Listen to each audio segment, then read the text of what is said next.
नमस्कार दोस्तों, उत्तर प्रदेश की तरफ आज पूरा देश एक आशा भरी निगाह से देख रहा है। चाहे वो सीएम योगी आदित्यनाथ का बुलडोजर वाला स्वरूप हो, कानून व्यवस्था हो या लगातार हो रही ग्लोबल इन्वेस्टर समिट हो, लेकिन आज हम आपको ग्राउंड जीरो की एक रियलिटी दिखाने जा रहे हैं। एमएसएमई यानी कि पूरे देश भर में जो लघु और मझले उद्योग हैं, व्यापारी हैं, उत्तर प्रदेश में उनकी क्या स्थिति है, इसका मंथन करने के लिए राजधानी लखनऊ के जयपुरिया स्कूल में स्मॉल इंडस्ट्रीज मैन्युफैक्चर एसोसिएशन और associate chamber of commerce and industry of UP and Uttarakhand के संयुक्त तत्वावधान में एक बैठक का आयोजन किया गया, जिसमें 150 से ज्यादा लघु उद्योग से जुड़े उद्यमी और व्यापारी मौजूद थे। क्या दिक्कतें आ रही हैं इनको, इसको लेकर के हमने कई लोगों से बातचीत की, व्यापारियों से भी बातचीत की, चार्टर्ड अकाउंटेंट यानी बिजनेस, व्यापार, उद्योग इनसे जुड़े हुए लोग जो आज यहां मौजूद थे, उनसे हमने बातचीत की। उत्तर प्रदेश सरकार से ये क्या चाह रहे हैं, इनको क्या दिक्कतें आ रही हैं, क्योंकि जब तक एमएसएमई यानी लघु और मझले उद्योग या व्यापारी आगे नहीं बढ़ेंगे, यह तय है कि देश भी आगे नहीं बढ़ेगा। मैं Shailendra Srivastava, small industries manufacturers association का अध्यक्ष हूँ। हम लोग आज associate chamber of commerce UP and Uttaranchal के साथ सहयोग से पूरे प्रदेश के उद्यमियों के साथ एक परिचर्चा कर रहे हैं, जिसमें उनकी समस्याओं का समाधान कैसे हो। इसके लिए आज सारे लोग पूरे प्रदेश से आए भी हुए हैं। जो नहीं आ पाया वो ऑनलाइन भी जुड़ा हुआ है।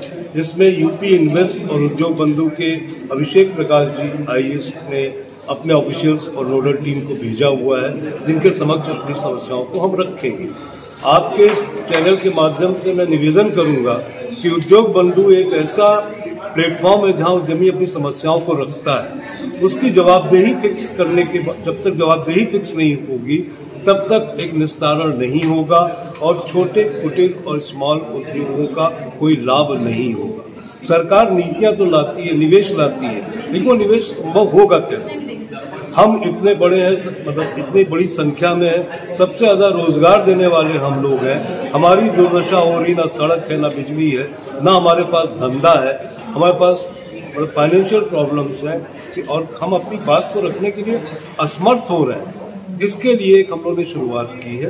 उम्मीद करते हैं सरकार कि इस बार हम लोगों की समस्याओं को वो सुनेगी और उसका निस्तारण उचित समय पर करें। सर, अगर एमएसएमई की बात की जाए तो प्रदेश में क्या क्या प्रमुख दिक्कतें हैं जो रोजगार के लिए सामने आ रही हैं? सर, जो प्रमुख दिक्कतें आ रही हैं वो हमारे पास सेल नहीं है, बाजार नहीं है, महंगा हम कच्चा माल खरीद रहे हैं और सरकार चाहे तो इसकी नीतियां हैं, वो सस्ता माल खरीद के हम लोग को सब्सिडाइज रेट में दे सकती है। ठीक है ना? सरकार कहती 20% हमको लघु और एमएसएमई सेक्टर से लेना है, वो खरीद सुनिश्चित नहीं हो पा रही। वो खरीद सुनिश्चित हो, हम वैल्यू ऐड करके ही अपना प्रोडक्ट बेच सकते हैं। हमारे पास कोई टेक्नोलॉजी अपग्रेडेशन का हमारे पास कोई साधन नहीं है। हम आज की तारीख में फिर भी हम खड़े हुए हैं। कोविड में हम लोगों ने किसी भी कार्यकर्ता को नहीं निकाला, तो आज हम लोग इतना करने के बाद ऐसा क्या है कि हमारे बच्चे बिजनेस में नहीं आना चाह रहे?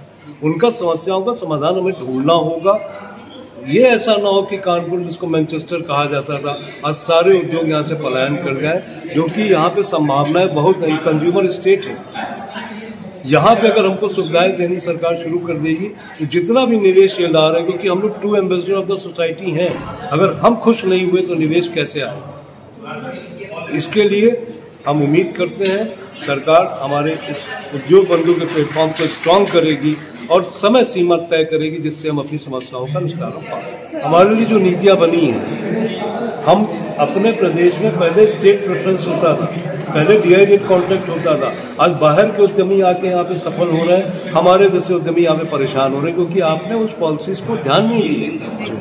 आप अगर अपने प्रभावी, आज देखिए, अभी आपने सुना होगा कि जो भी दवा खरीदी जा रही है वो अन्य प्रदेशों से खरीदी जा रही है, हमारे उद्यमी से क्यों नहीं खरीदी जा रही?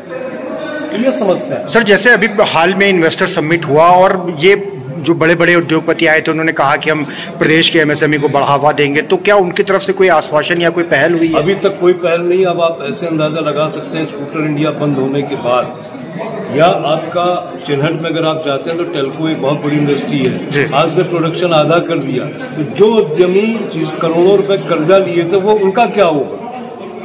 उसके लिए सरकार के पास क्या नीति है?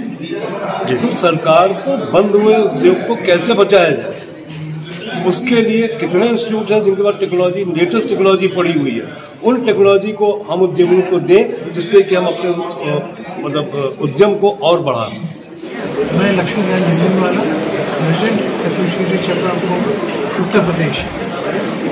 आज की ये MSME की वे है के हिसाब से हम कर रहे हैं, क्योंकि इतने सालों के अंदर सरकार बराबर कुछ तो कुछ हम लोगों को देती रही है और हम लोगों का हैंड होल्डिंग करती रही है। तो एक समय आ गया है कि कुछ इंडस्ट्री रहती है जिन्हें दिक्कत होती है, तो उन्हें कुछ करना है और सरकार से गुजारिश करनी है कि जितनी भी हैं छोटी इंडस्ट्री सभी समृद्ध हो, सभी आगे चलें, किसी के मन के अंदर कोई दुर्भावना न रहे और हम लोगों के सहयोग से, एसोसिएशन के सहयोग से वो आगे बढ़ते रहें और भविष्य के अंदर हमारे उत्तर प्रदेश को और सक्षम बनाएं और जो 31 लाख करोड़ का नया निवेश आने वाला है उनको बहुत ज़्यादा SMEs की आवश्यकता हो, तो जो उनको वो भी उत्साह में जितने भी यहाँ के मशीन वाले हैं अभी और माइक्रो वाले हैं ये सब आगे आएंगे, किसी भी तरह से उनकी जो जरूरत है उसको भी पूरा करेंगे।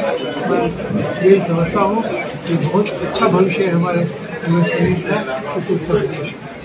एसोसिएट चैम्बर ऑफ एसोचैम के तत्वाधान में आज यहाँ पर उत्तर प्रदेश के MSME सेक्टर के उद्यमों की आज एक बैठक यहाँ पर हुई है। इस बैठक में श्री SK शुक्ला जी जो प्रदेश सरकार की ओर से यहाँ पर उद्यमियों की समस्याओं को सुनने के लिए आए हैं, श्री LK झुंझुनवाला जी के अध्यक्षता में आज इस बैठक में पूरे प्रदेश के व्यापारियों ने और पूरे प्रदेश के उद्यमियों ने आज अपनी समस्याओं को रखा है। MSME सेक्टर में व्यापारियों को भी शामिल किया गया है। पिछले साल केंद्र सरकार ने MSME सेक्टर में व्यापारियों को भी शामिल किया है। उसी उद्देश्य से आज व्यापारी उद्यमी दोनों एक प्लेटफॉर्म पर आकर के अपनी समस्याओं को सरकार के साथ साझा करने का काम कर रहे हैं। प्रदेश सरकार के मुख्यमंत्री श्री योगी आदित्यनाथ जी और केंद्र सरकार के प्रधानमंत्री श्री नरेंद्र मोदी जी दोनों ही लोगों का ये सोच है कि भारत और उत्तर प्रदेश आगे बढ़े, प्रदेश में ज्यादा से ज्यादा उद्यम लगे और जो उद्यमी पहले से उद्यम लगाए हुए हैं उनका उद्योग और व्यापार कैसे बढ़े, इस दिशा में आज यहाँ पर हम चिंतन कर रहे हैं। Sujeet Kumar Singh, chartered accountant, honorary secretary association. आज जो सेमिनार हो रहा मुझे उसमें टॉपिक में कुछ बोलना, बहुत सी सरकार पॉलिसी लगा रही, नीति लगा रही है, लेकिन उसको जमीन पे उतर नहीं रहा, उसके इम्प्लीमेंटेशन में बहुत सारी कमियां हैं। मैं उनको कमियां जैसे सिंपल है, सबको मालूम है, कम पढ़े लिखे आदमी से लेकर बहुत पढ़े लिखे आदमी तक, गरीब से लेकर अमीर तक सारे अमेजन से कितनी ईजिली कोई भी चीज़ खरीद पाते हैं, कोई भी चीज़ ले पाते हैं, डिलीवरी आ जाती है। सरकार की ऐसी कोई व्यवस्था नहीं है, बहुत सारी वेबसाइटें बना रही हैं, उनकी कहीं कोई लिंकिंग नहीं है। आप अगर पासपोर्ट भरने जाइए तो वो आपको आगे बढ़ने नहीं देगा जब तक डेटा नहीं भरते। लेकिन MSME के लिए ऐसा न कोई ऐप है न कोई तरीका है। MSME हमारी इंडिया की वेबसाइट पे चले जाइए तो केवल गवर्नमेंट का एक प्रोग्राम पड़ा हुआ है। तो ये जो आधे मन से व्यवस्थाएं हो रही हैं या जमीन पे नहीं उनको मालूम है कैसे करना चाहिए। जो एंड यूजर है हमारे देश की जनता को ज़्यादा इंग्लिश हिंदी नहीं आती, इंग्लिश तो छोड़ दीजिए, तो वो कैसे करे। ये जो बहुत बड़ा गैप है, सरकार पॉलिसी बनाती, सारी बैंकें अपनी स्कीम लिए बैठे, लेकिन वो इम्प्लीमेंटेशन नहीं हो पाता। उनको लेके मैं कुछ सरकार को बताना चाहता हूँ और बताया है, उसकी प्रेजेंटेशन। मेरा नाम राजीव अरोड़ा है, मैं export promotion council of Uttar Pradesh का मेंबर भी हूँ और एसोसिएट चैम्बर्स ऑफ कॉमर्स का मैं मेंबर हूँ। बेसिकली आज की जो मीटिंग है MSME को लेके एक जागरूकता और उसके संदर्भ में है और इसमें मैं बताना चाहता हूँ कि MSME एक बहुत बड़ा सेक्टर है। इसमें सरकार का एक प्रयास तो बहुत बड़े स्केल पे है और कहीं ना कहीं जब तक इसमें ग्रोथ नहीं होगी देश आगे नहीं बढ़ेगा।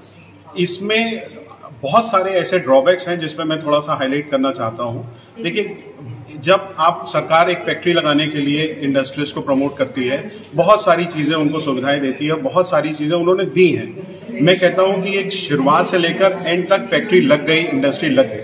अब लगने के बाद एक यूनिफॉर्म इंडस्ट्री में एक एग्जांपल देता हूं, एक यूनिफॉर्म इंडस्ट्री, उसको सरकार ने प्रमोट किया, लैंड दी, जगह दी, लेबर दिया, स्टाफ दिया, सब कुछ हुआ।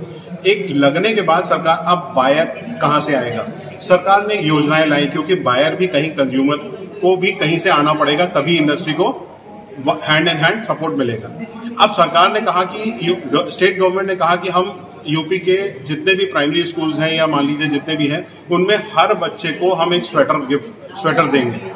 सरकार की तरफ से।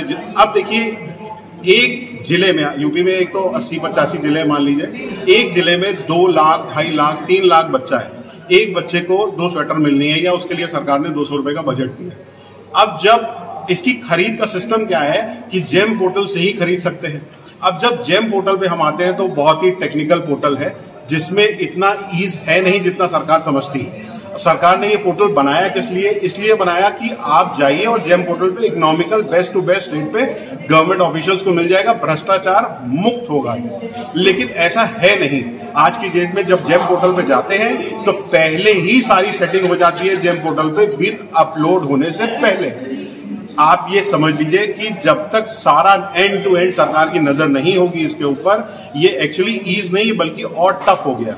इसके बाद इसमें पहले ही भ्रष्टाचार की सेटिंग हो जाती है। 200 रुपए का स्वेटर, उसमें 30 रुपए डीआईएस को चाहिए, बीएसए को चाहिए, और करते करते आप बिलीव करेंगे इसका जो लुधियाना और जालंधर जो इंडिया में एक बड़े लीडिंग स्पेस है, वहां पे 110 रुपए का रेट आ जाता है। अब आप सोचिए एक बच्चे को 110 रुपए में आप क्या स्वेटर दोगे? तो जो फैक्ट्री जिसने लगाई है वो मजबूर है उसकी क्वालिटी को कंप्रोमाइज करने के लिए। तो ये कोई तरीका ना हुआ। इसमें गवर्नमेंट को पूरा ध्यान देना पड़ेगा। खाली इंडस्ट्री लगाने से काम नहीं होगा, इसमें एंड तक देखना पड़ेगा कि उसमें कैसे ये जनरेट होगा और कैसे इसमें भ्रष्टाचार मुक्त।